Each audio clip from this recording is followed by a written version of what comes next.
Today, we are going to make some grass. No, I'm not in Colorado, so it's not going to be that kind of grass. It's our techniques that are so simple and sensible, your mothers have practically built themselves.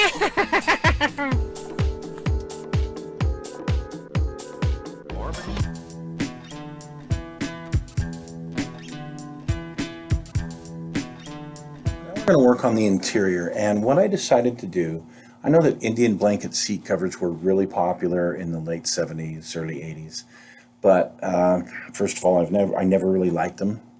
But what I want to do is the simulated sheepskin seat covers. Aha, now I had some of those. So I took this Rust-Oleum, it's an appliance epoxy in a almond color, and I sprayed the seats down, and while they were still wet, I took some of this dirt that I have in a little bottle, and I just sprinkled it all over the seats to give it some texture. Now, there's other ways to do this as well, but I thought I would try this technique just to see how it works. So I went ahead and put that on, and once it dried, then I went over it with another coat of kind of an almondy color. You'll see the results here in a few minutes. Okay, so the carpet, because it's a wagon, because you can see all that area back there, I took some of the Tester's black carpet flocking. I went ahead and painted down the floor with, I should have used a black paint with some white glue, but I just used white glue, and then I sprinkled that on and wait for that to dry overnight. Then I took that and shook it off in a box, and took a brush and brushed some that was kind of stuck to some areas off of there. And I think it turned out pretty good. Went ahead and glued my seats in. Now, there's some areas that needed to be painted black, so I used the Mission Models black primer with some of the polyurethane additive. It gives it kind of a low sheen. So I did that to the rear window louvers, the radiator support, the front valance, and the front spoiler that you can see here. So got those all painted up. The dashboard itself, painted the radio, the vents, and the instrument cluster area with the black. Unfortunately, you can't see here. I took a Molotow chrome pan and kind of touched up some of the chrome areas on it.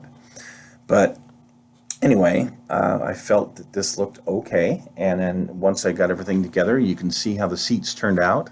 A little bit too much on the putting the dirt on the seats for the seat covers, but the rest of it I think turned out pretty good. The steering wheel looks good, the shifter looks good. And so moving on to the engine, that was just a quick and simple, I mean, it's like 10 parts. I painted the exhaust with a kind of a rust color, painted the carburetor this kind of a brass color, and then put this velocity stack on it. I did tone down all the chrome with some clear flat, and I didn't wire it or anything. I mean, it's just, yeah, I'm not going to have the hood off of it that often. So on the body, I decided to go ahead and use the kit decals. I really didn't want to.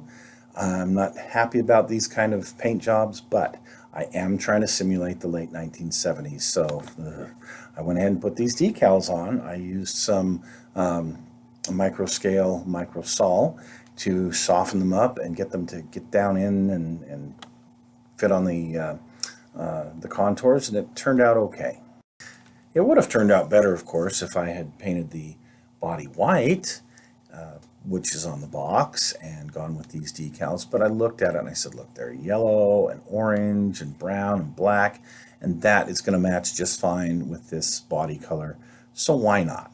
Let's go ahead and throw these on. So I threw some of them on. The wild running Mustangs, I did not, or Pintos, whatever they were, I did not use those. But you know what? I think this is a good representative of the 1970s. All right, folks, now we are ready for the big reveal on the Pinto Pony Express. In most projects that I do, I get to a certain point. Sometimes I'm a little frustrated. It's just been run into too many little things, whatever, and I just have to give up. So I finally got to that point here, but I was a lot farther along than some other projects. So here we go. You've seen most of the build, And here is the big reveal. Here is our Pinto Pony Express. Look at that nice front end. The amber taillights, or not taillights, sorry, the turn signals. I painted that with that turn signal amber. They're kind of an orange color in this year, but anyway, there you go. And there's your side marker lights. You'll notice I toned down the rims just a little bit here on the front. More of a polished aluminum than a chrome, which is probably a little bit more correct for this time frame. The grill, I went ahead and put some of that chrome Molotow pen on the grill, and here you've got the Ford lettering. You can see the Ford lettering up front there that we've got. You can see how the window gasket looks, hopefully. The black window gasket, and then the aluminum anodized trim around the window. So we decided to go with those decals, as you saw, and that's how they turned out. They were a little bit brittle. I had to cut these areas here for the door because it just, well, they just don't go over the door. I mean, come on, you got to be able to open the door. And this one here turned out pretty good. You'll notice those big meats on the back, equivalent to what would be a G50 14 during that time frame. And yes, I had a set of tires like that at one point in time in my life with these exact same kind of rims. So remember, these are my resin rims that I cast. They're not perfect, but you know what? For what I'm doing with them, I think it turned out okay. Here's our back end with the rear window louvers. I always wanted those, and I finally got them on the Mustang that I'm driving nowadays. So the chrome Molotow pen for the tail lights, the chrome around the tail lights, and for the Ford lettering and the Pinto. The wing is where I had the problem. This is about the third time I painted the wing. I could just never quite get it to look right with the black base and the chrome. You know, it's okay. It's going to have to be. That's where I gave up. And my friend Mike Dove's going to be real proud of me, because not only did I put a CB in this thing, because that is so 70s and so early 80s, but here's the CB antenna on the back. Yeah, let's get a little bit closer look at that. Yeah, in fact, I was going to put one on my Pinto wagon back in the day. I did have a CB in it, and I wound up just putting the antenna back in the back seat because I never was able to get it mounted before I sold the car. The luggage rack, and mine had a luggage rack. Mine didn't have this wing, but it had a little bit different wing that kind of curved around the back. That was a standard feature, I guess, on those that had the luggage rack. And you can see our sheepskin seat covers in there. You know, I didn't like the way they looked, but now that the whole thing is together, I kind of like how they turned out in there. You know, looks pretty good. Our paint job, of course, is nice and smooth.